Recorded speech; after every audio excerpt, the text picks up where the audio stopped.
啊等一下我给你定。等一下啊还没有开始，只是 not 这 marketing 里面。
OK。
Hello. Hi, yeah. Hey, Yanni, I have a technical issue. I cannot start my video here.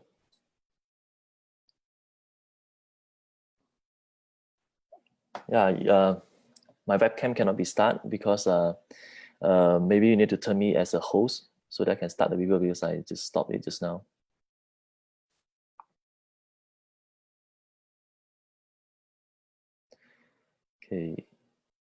Okay, now it's working. Okay.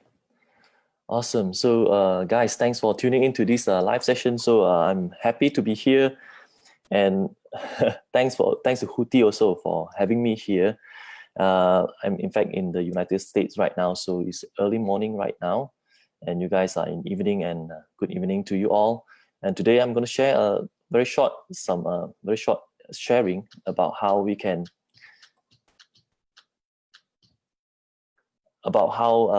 do better in the next 3 years, right? So in fact, in personal finance, right, a lot of stuff is not changing much. So whether the things that you learn today, whether is you are going to apply for the next 3 years, or even after the next 3 years is going to be working. So it should be working anytime. And let me just get right onto it. So whenever you have question, you can always use the Facebook Live comment section just to post a question. I'm monitoring it on my phone here. So you can see my slides here. It's got like 40 over slides, but I'm going to run very fast because I want to have all the presentation here done within like 30 minutes. Okay, so the topics of today is top financial tricks you shouldn't ignore. And what we will cover today, we will cover 3 parts. So the first is how to make remarkable changes that boost your income in the next 3 years. And part B, I'm going to talk about how to identify the biggest money drainers and the most effective way to patch the leakages. And of course, the third, I think a lot of people will be interested, how to have more wealth and passive income while working less and enjoying more fulfilling life. So let's get started with part A. How do you make remarkable changes that boost your income in the next 3 years? So whenever I want to like make more money, right? I want to have more income or live a better lifestyles.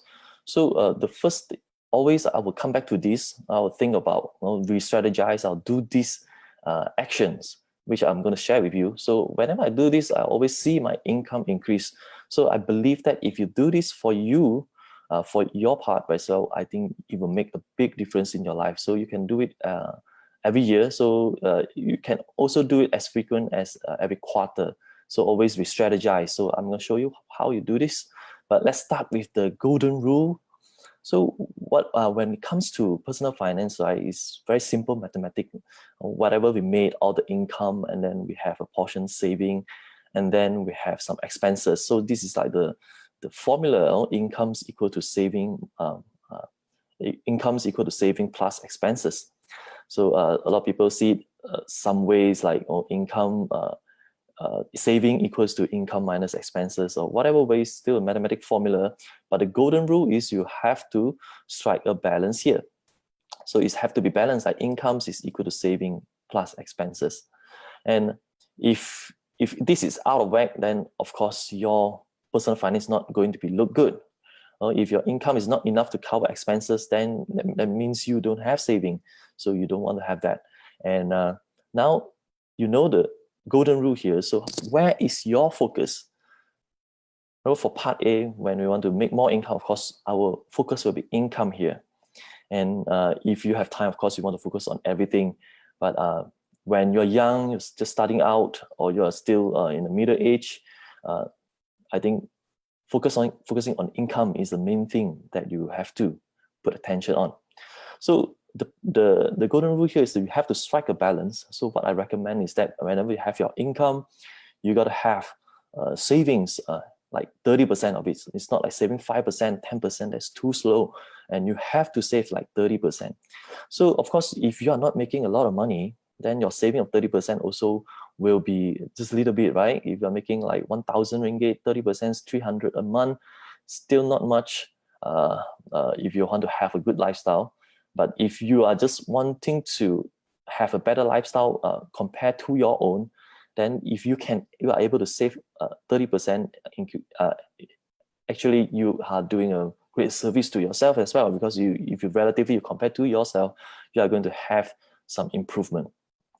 So now you know you want to strike a balanced income here, and then you have to save 30%, so you only spend on the rest of the 70%. So my question to you is that when you have your focus there, so how do you allocate your time to do all those? So we can say that our time is allocated into 3 portions, so 3 parts. I think is almost equal. You spend 8 hours a day for sleep, right? You spend 8 hours a day for work. But in Malaysia, I know sometimes you spend a lot more in works. in fact, a lot of successful people, they also spend a lot of time in works as well. But you also need to strike a balance. So and then another 1/3 of it is the others where people do other stuff, right? Maybe this is the time you commute to work and commute back home, or you spend with your family, or you do your leisure time, your entertainment time, your exercise time, your sports time. So this all here. So I want you to understand, want to think about it, think hard about it. What do you do during the 8 hours of your daily work? Every day, you spend 8 hours, really sitting in office or doing whatever you do.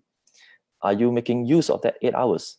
And how about the other 8 hours? The other 8 hours that we can control. Of course, the sleep. I would recommend that you spend full of 8 hours of sleep so that you have energy to do the other stuff.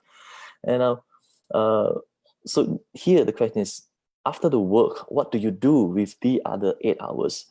So sometimes we can be, envy about other people, being born with a silver spoon. They have a lot of money. Their families are well-to-do. They don't have to support them.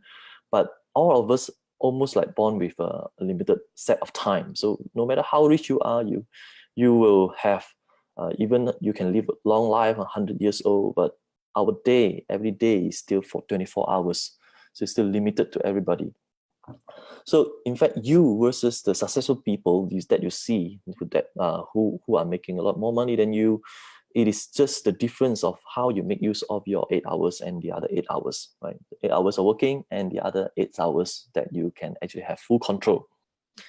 So the first activity we do when you want to increase income, the first step is you have to list down your activity. So sometimes you don't do that. We naturally think that we know what we're doing, but I will say that you take a paper, write it down, everything that you do in your activities, everything. Right? For example, if someone works as an insurance agent or whatever salesperson, so this I'm just using example as an insurance agent. So your activity list might look like this. You'll be calling a prospect. You'll use your time to cold calling. Maybe you walk in some shop, or you cold call some people you don't know, or you will be preparing a proposal. You want to propose something, and sometimes you are meeting your client, doing sales presentation, and also sometimes you follow up to close the case, and sometimes you provide after sales service. Maybe your customer went into hospital, so you have to go there. And sometimes you're also asking for referrals, and some people don't do that too. So this is like the list, so it goes on and on. So I want you to list down everything you do in your 8 hours of work. And then the second step will be you have to identify the winners. So you have to identify which of that activity is actually making money for you, which is going to be able to increase your income. So for example, for this insurance agent, they can look at it, okay, if I'm calling prospect, I think sales presentation is the one that is like making most money. So the more I present, the more case I can get to close, right? Because I open a lot of cases, then generally I should have a lot more case to close. And then come down to, maybe this activity, asking for referrals. So if asking for referrals, because if your customers, they refer someone to you, potential customers, they are more likely to be, it's easier to close them, right? Compared to like cold calling, all those people you don't have any relationship with. So probably for an insurance agent, they will identify, say, okay, I will have to do sales presentation and asking for referrals. So I have to do this in order to have my income increase. So when I have more referrals, I don't have to do cold calling, right? I don't have to do other stuff of like building rapport, stuff like that. So after you identify the winner, Now I need you to focus and do more. So you have to think how you can do more of those two things. So for example, for an insurance agent, you want to do more sales presentation. So that means you need to have more appointment, and making appointment might be not a good use of your time. So in fact, you can outsource it. You can have an admin who can call for you, who can call your prospects or your referrals that you get, the contacts that you get from your customers. Then your admin can call them, make the appointment for you, so that every day you just show up and do the sales presentation. Just go there and then talk to them, and then you present. And then you want to do how to do more referral. How do you get more referrals? So maybe you have to think of like how to increase your successful rate, success rate, to get more referrals from your existing customers. So how is the script you should talk to them? How do you want to tell your clients so that they are willingly, just very happy to recommend customer to you, right? So that's the best part, and your work will be easier, and then you're going to get more sales, and you're going to make more income. So this is I'm just putting a short note where you can outsource the things you don't do. Like for example, cold calling, you don't do that, or generate quotation, you can outsource. You can get an admin to do that for you, right? Or helper, assistant, or anything. And then you develop skills for the things that really matters to your work. Like for an insurance agent, the things really matter is your people skill, right? Communication skill, right? How do you do sales presentation? How do you handle the objections and close the case? So for the good salesperson, they can close the case on the spot. And you identify these skills, and you have to get better on it. So you have to develop that skills. You have to attend courses, or learn how to do more of that, right? Just focus and do more. So here it is, very simple. List down all your activities, you identify the winners, and you focus and do more. So this is also called the Pareto rules, where it's very simple. It's 80-20 rules, where all your activities you do in the day is actually the 20% that is going to generate the best sales, the best income for you. So you got to focus on that and do more of it. So that's it. And then that's about your work, 8 hours. So how about the other 8 hours that is also within your control, but you have your own personal time, you want to do the stuff that you want? So some people spend it on watching TV, attending networking events, they do self-improvement training. And this is also an example for sales insurance agents. Some, they are very smart, they integrate their leisure activities with networking. So they do networking when they do the things that they like. So let's say they like to do exercise, they like to climb, let's say climb hill, right? Do exercise or jogging. So when they climb a hill, you can talk to a lot of people because you're just climbing, right? If you're okay, you can still talk to people. So they integrate it with networking. So they go to climb a different place, and they go to climb with different group of people, and they can climb together with their family. So it's just like integrating everything in the networking and help their business as well. So you can see a lot of things you do in the other 8 hours. You can just list it down, watching movie or anything, playing music, or idling, or sleep more. This is all the activities you have to list down, and then you do the same. List down your activities, you identify the winners. So which of that activity is going to have massive impact in your income and your career? You identify those winners, and you focus and do more of those. So always re-strategize. Okay, now we're done with part A. Part B is how to identify the biggest money drainers and the most effective way to patch the leakages. So it's actually very simple, but a lot of people don't do it anymore. And especially when you just started out, I think the first few years of your career, you should really do this. When the first time you get your paycheck, or even before that, when you get allowance in school, in your college or anything, so you have some money, then you have to learn how to do budgeting, and the very important thing to do is you have to track your money. Track how much you're spending on each category and stuff like this. So you have to track your money, So that when you track, you will have something like this as a result. You can do it any way you like, using a notebook or using Excel spreadsheet or any software, any apps on your mobile phone, any way that is suitable for you. So after you do that, it's not just doing for the sake of doing. You're doing because you want to see this, right? A report, so that you know your situations. So when you have this report, then you can identify the money drainer you have in your account, so you know where your money goes. Now you can list down like the top 3 or top 5 of the places that you spend the most money. So I'm going to show you some of the examples that people spend a lot of money on. So these are the money leaks, and you want to patch them, you have to plug them. You have to think of way how to plug them. And of course, if you cannot plug them, then you can choose another alternatives. Choose another service provider or stuff like that, just to cut it down.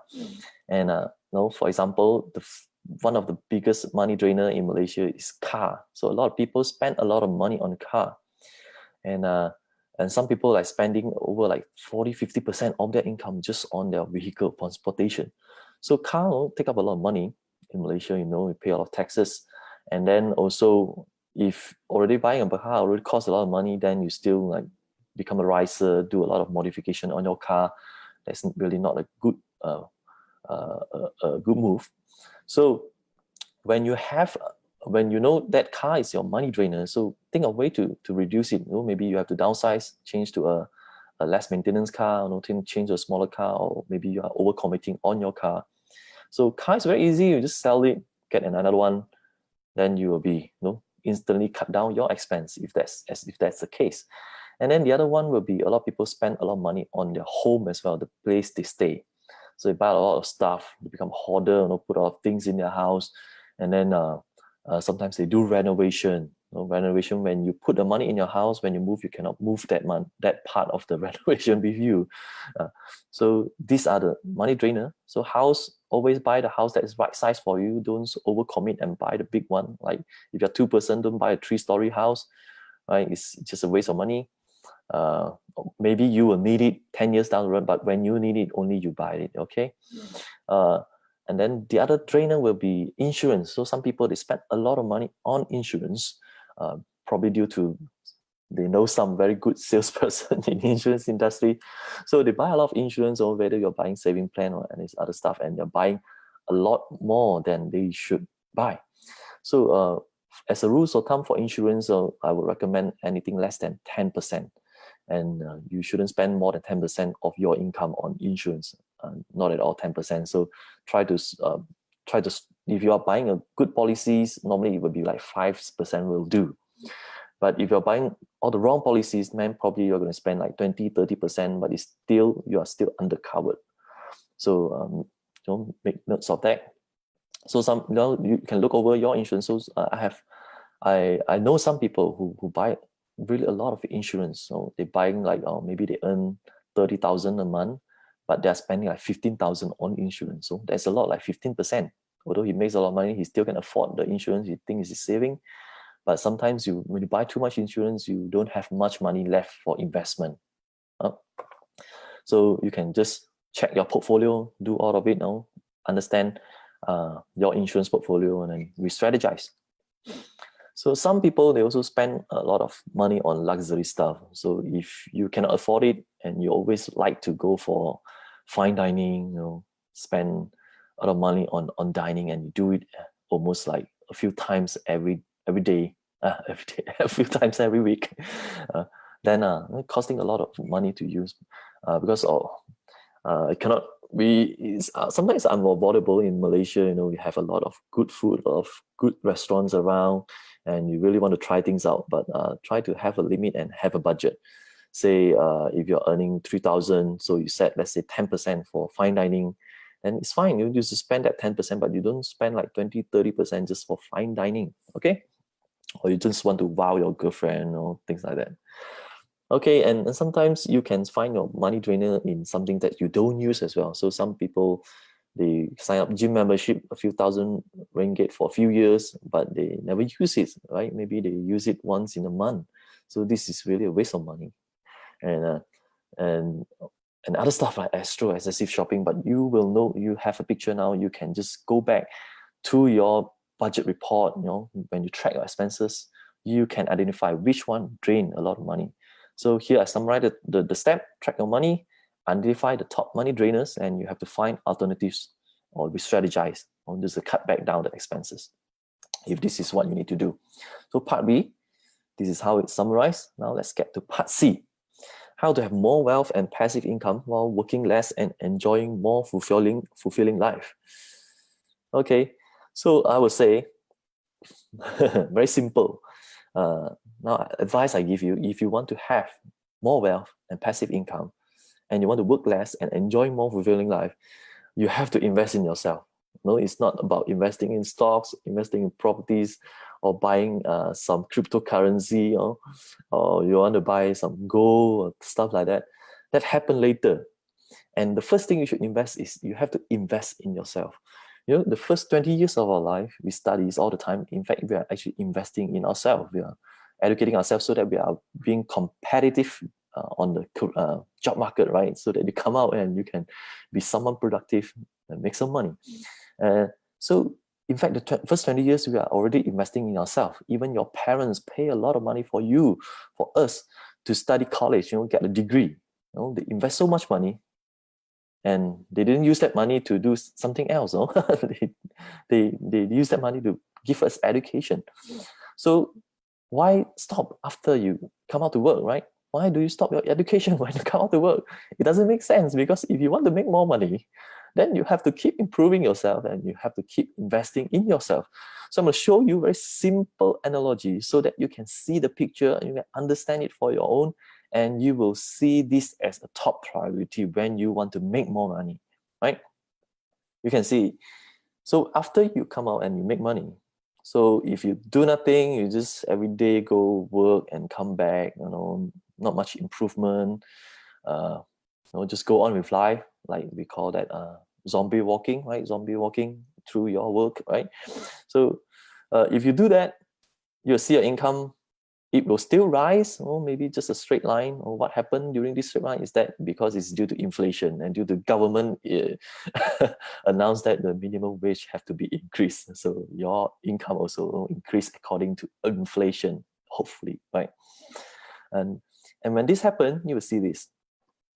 What if you go actively, progressively, proactively invest in yourself, acquire a new skill or some new knowledge? Then over here, let's say you acquire a new knowledge, new skill, then suddenly you take your income to the next level, right? And then it starts from here, you grow from here.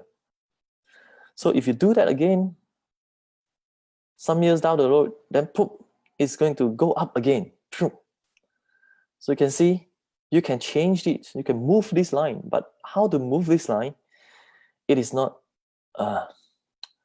if you do nothing, then it's not going to do nothing, but it is about acquiring new skill. So whenever you see this happen, you know that you get promotion or you have another side income or anything, it is because you have some new knowledge or some new skill. So you have to acquire that in order to have this kind of graph. So this will happen for you. And the same thing also for when, this is about investing time and money in educating yourself or investing in yourself. And when you have money, you have to think it in another way as well. So when you have money, you want to park it somewhere, you are focusing on asset accumulation versus some short-term games. Short-term, and so you just earn money for one time and then you don't know what to do with your money anymore. So when the money come back, you don't know, you have to find something else. So the key word here is asset accumulation. So it's the same graph, same thing. So this is the income from an asset. So if you know, if you're having dividend here from one stocks, so you want to have another line, then you have to acquire a new stocks. Let's say you have public bank here, then you're going to have like more public banks here, more public bank shares. Or you are having a business that making this money, then probably you have to take it to another level. You have to acquire another business, or you have properties, acquire another properties. So whatever way it works, right? You have to understand that you have to accumulate the assets that can produce income for you. So for those assets that cannot produce income for you, normally we will just ignore it, right? Since there are so much assets that can produce income. For example, stocks give you dividends, like properties give you rental income. So why do you have to think of all of the other alternative kind of assets that can make money? But I would say even these two, you cannot buy everything. Like stocks and properties, it's too much for you to choose out there. You cannot even wall up everything. Even the billionaires, they are still owning stocks and properties. So these are the places. Just acquire assets, and then your income will shoot up like that. Okay, so yeah, very fast. I've covered everything.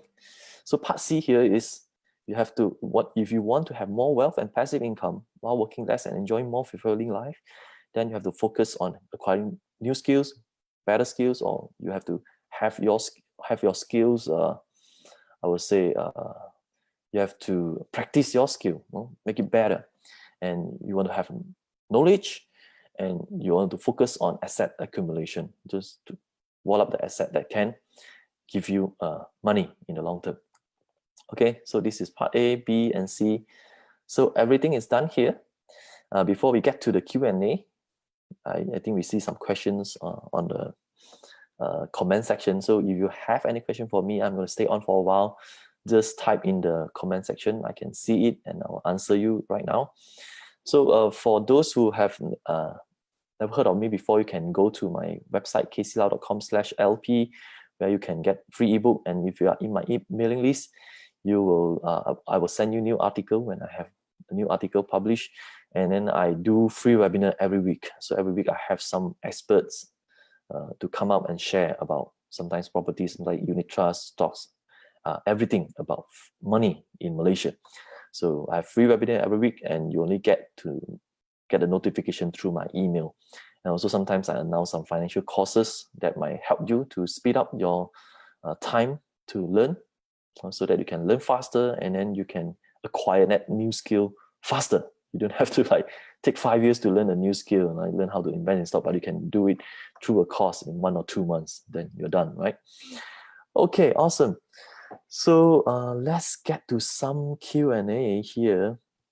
Before that, I'll just stop the screen sharing here so that you can see my full face, so that you can examine then whether I'm lying or not, right? Okay, awesome. So let's get to some questions by the attendee here. Okay, I think the first one is from Guowei. How do you stay focused and not burn out, right?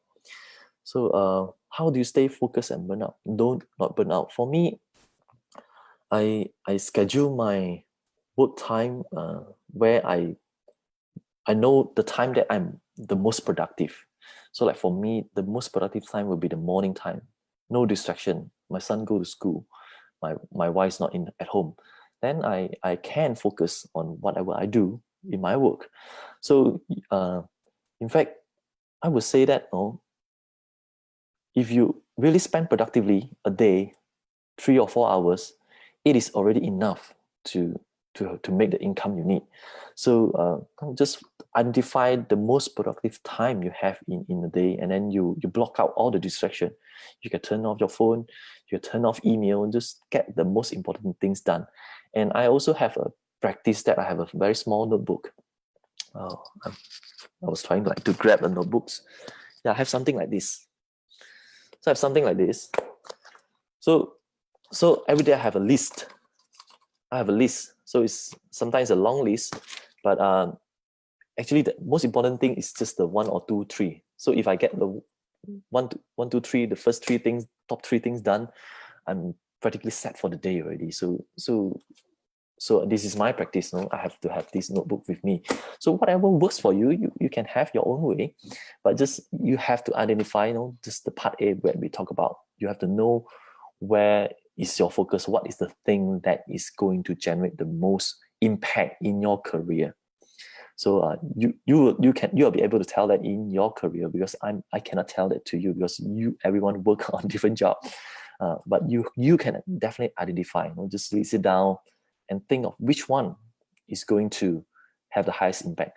Like for example, my wife is a manager is a engineering manager in Intel. So recently she just told me about stories that sometimes she talked to a subordinate or colleague or something. They are doing a lot of work, no? They are doing a lot of work. And why didn't I get the promotion? But when you identify the work they do, it's not the work that the manager required them to do. So you see, it's doing a lot of stuff, but it's not the stuff that matters. So you sometimes you think that, oh, you work overtime and you spend a lot of time in your work, but you are not doing the things that matters. It's not contributing to your company, to your business. So being busy is not the words. If you're doing the right things, the correct stuff, you don't have to be burnt out. Like I relax all the time in my work. I don't overwork. In fact, I just work a few hours a day. That's my thing. So if you ask me to work a long time also, I cannot focus. I cannot be productive too. Okay, so if you have any more questions, can just ask in the comment. So hope I answer you, Guowei. And Jess is asking, when I plan for the financial goal, how long should I set for myself? Okay, financial goal, of course, you have to have like long-term, short-term, medium-term, stuff like that. And of course, we always start with the long-term. And then you break it down, right? Long-term, you think of the time you retire. When you want to like have financial freedom? So that's the ultimate long-term goal. And then it might be 30 years down the road or 20 years down the road. And then you break it down to every decade, every 5 years, and then you look at it in every week. So just break it down. Of course, you have to have goal in every of that term, right? And you don't have to be like super complicated. To set a long-term goal, and one on medium, and then the other one on short-term, like in this week, what you want to achieve in your finances. Okay, I hope I answer you. And what's the opinion? Okay, Guo, we also have another question. Okay, let me see. Oh, I cannot read.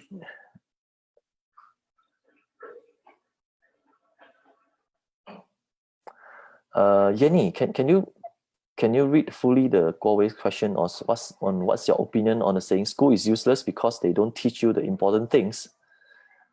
Because I try to read full. Okay, let me tilt this. Maybe I can read.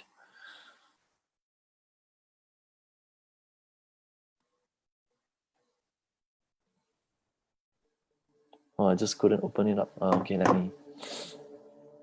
me use my computer. Hello, Kc. Yeah. Yeah, Guowei is asking what is your opinion on the saying school is useless because they don't teach you important things like how to buy a house and taxes. I personally feel like this is something we should learn without needing school to teach us. Or do you feel we as a nation need the external push to force us to learn this in school for our own good? Yeah, in fact, I would say most of the places, right? School, the education curriculum is made by the government, right? And government is made up by politicians, right? So they, of course, a lot of people, they have their agenda, and I would say I cannot say that school is useless, because you still go to school and learn a lot of life skill, right? The languages, the mathematical calculation skill, you still need that to do personal finance, and I would say personal finance is just a small part of what we are doing every day. But of course, it is very relevant, right? Very crucial that we know what we are doing. So like you say, Guowei, they don't teach us how to buy a house. They don't teach us how to invest in stocks, stuff like that. But this stuff you can learn on your own. So this is what makes the difference when how do you use the other 8 hours of your time, where as your discretion, and that's the time that you should spend on something, learning all this stuff. So I wouldn't say school is useless though. It still teach me a lot of stuff. It's just that no, you need additional knowledge, you need more improvement. Of course, you can learn it on your own. And whether, of course, if government can make like financial education part of our formal education, then of course that's good for everybody. But you know, if they don't do that, you can still learn on your own, because I'm here on a mission to help you. So I have my website, I have all my courses, all the webinars is all there to help you to acquire all these knowledges. Okay, Jenny, is there any other question? How about I let you monitor the questions, right? So that I don't get distracted.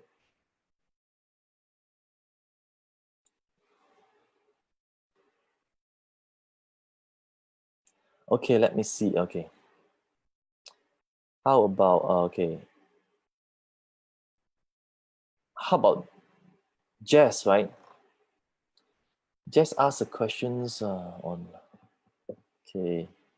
Really, I don't hear back from you, so I will have to find out.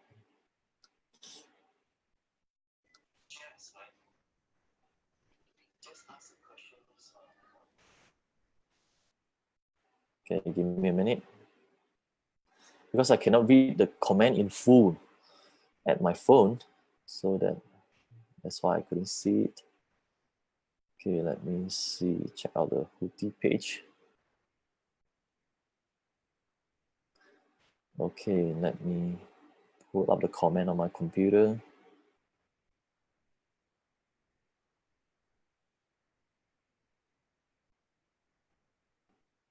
Okay. Okay, Jess is asking if monthly can save 500 after deducting all the other expenses. What is a suitable investment to start with? So Jess, the first question I want to ask you is that, are you already spending a portion of your money for self-improvement, like for buying books to read or attending some courses, stuff like that? So if not, I would say that 500 ringgit, you have to spend a portion of it for that. So because when you do that, it's just like the graph that I shown you just now, it will pop, you know, your income used to be like this, but it can be go up when you acquire new skills. So you spend a portion of that for that. You know, you don't have to spend all 500, you have to spend just 100 ringgit or something just to do that self-improvement.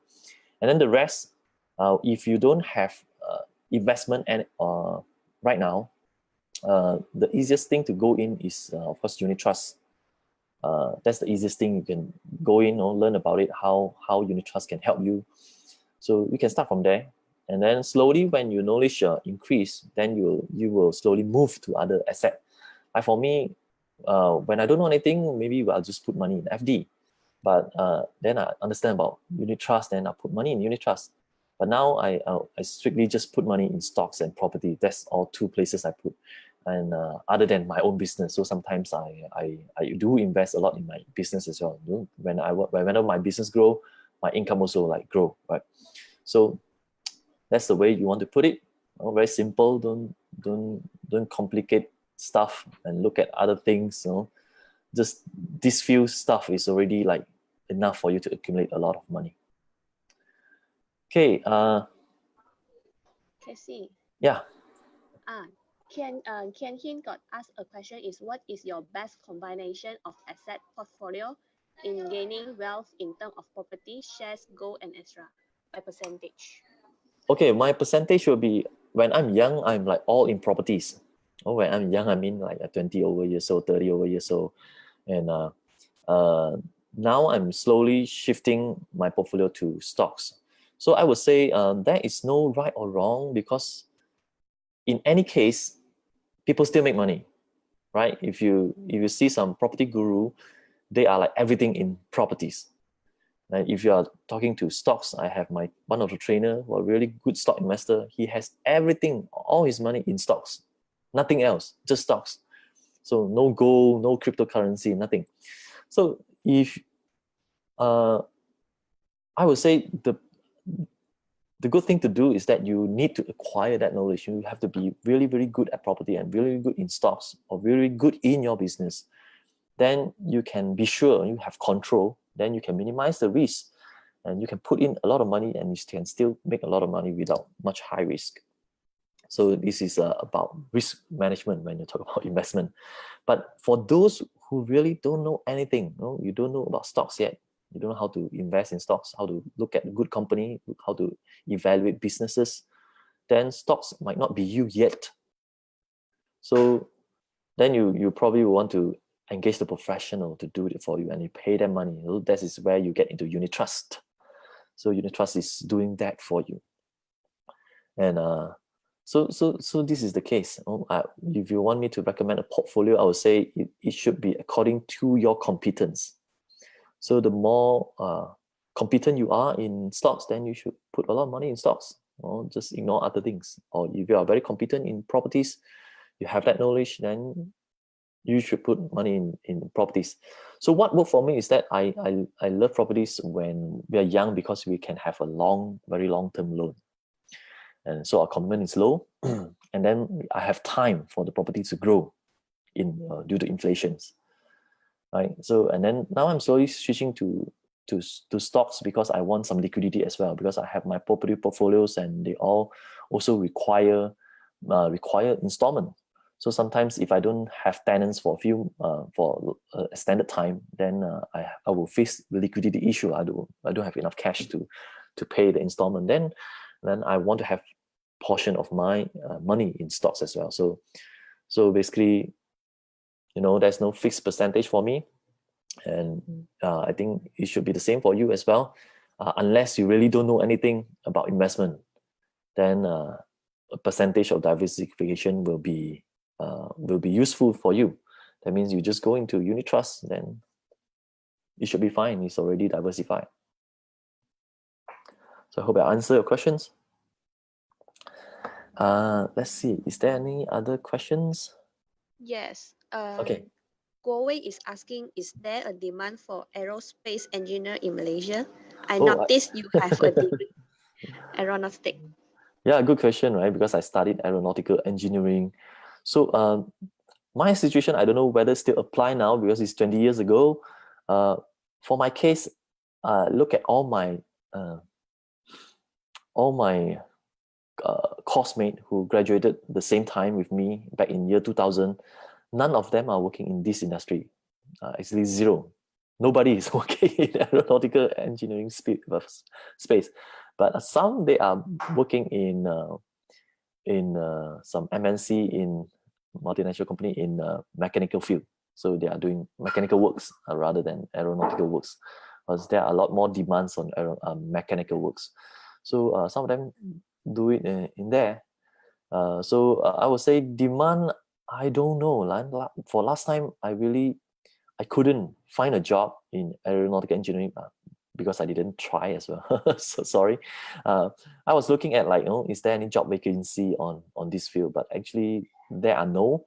If I find it like overseas, they all require PhD. They want you to have really, really good qualification. You are some sort of like rocket scientist. Then they will really very interested in hiring you if you are a PhD. So if you want to go down this field, I would say, why not go for like master or PhD at least, study it overseas, get your PhD done. Then I think you will be able to find job, because I think the industry is booming.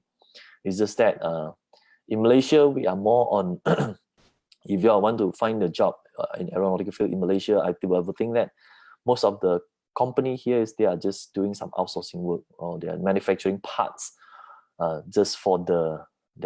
manufacturing parts for the main aircraft builder like Boeing and Airbus.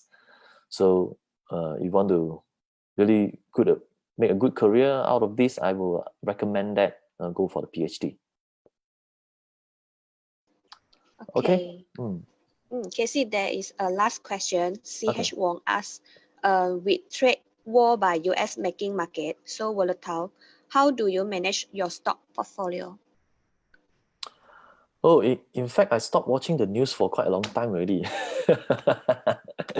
You see, that's why I say, when you focus, we only have 24 hours a day. So you have 8 hours of work, and then you have another 8 hours. Maybe you use that time to do your investment, the other 8 hours. But what happened during that 8 hours is that if you are keep watching the news and you get distracted and you kind of focus on your work, because these are the things that is not within our control. So my advice is that I don't look at it. And of course, there are people who look at it, right? And then maybe they are investing on the trend, or they are basing on the trend to put a bet. Sometimes they are betting on forex, or they are betting on certain stocks that is like might be affected by the trade war. So if that is your if that is your niche, that is your skills to make money, of course you look at it, but not for me. I'm so sorry, it's not for me, because I don't want to spend time on the news, and because news is just get outdated. When once it happened, when it's like 3 years ago, then it's in the past already. So I would rather spend my time to acquire new skills, just to learn new stuff, and it will just boost my income. That's how I do it. So yeah, get back to your question. So you say, how do I manage my stock portfolio, right? So basically, I buy stocks for a very long term. So whether it's a trade war or not, sometimes it might affect some of my stocks negatively. Sometimes it might affect my stocks positively. So no matter what, it will happen. So what I do is I buy really good companies that I sort of can gauge that, have confidence that they are going to make money 10 years, 20 years, 30 years later. So no matter trade war happen in this recent 3 or 5 years, it will not affect my stock in the long term. Like for example, let's say in Malaysia, you have public bank, right? Public bank have been making money so long. So whether there is like, when it's crisis, you should even buy even more. So whether you have trade wars or any news or economic downturn, upturn, it's just the timing of getting into that stock. So you're still wanting to hold your public bank. It's not like, let's say economic crisis or trade war or anything that's affecting public bank, and then the Tan Sri Teh Hong is going to sell all his share, and then he wants to quit the business. He say he don't want to do the bank business anymore. So it's not going to happen, right? For sure it's not going to happen. So we just tag along for this kind of very good business, tag along with them. So we ignore the news and we just write on the profit of the company that they are going to make more profit in the futures. Hope I understand. Hope I answer a question. So Yanni, is that all? Yes, Kc, thank you for your sharing. So we will end our live section now. Okay, awesome. Thanks everybody for attending, and thanks for having me. And if you can, anything you want to conclude, then I'll leave it to you. No more. We can end now. Okay, awesome. Goodbye, everyone. Okay. Thank you. Bye bye.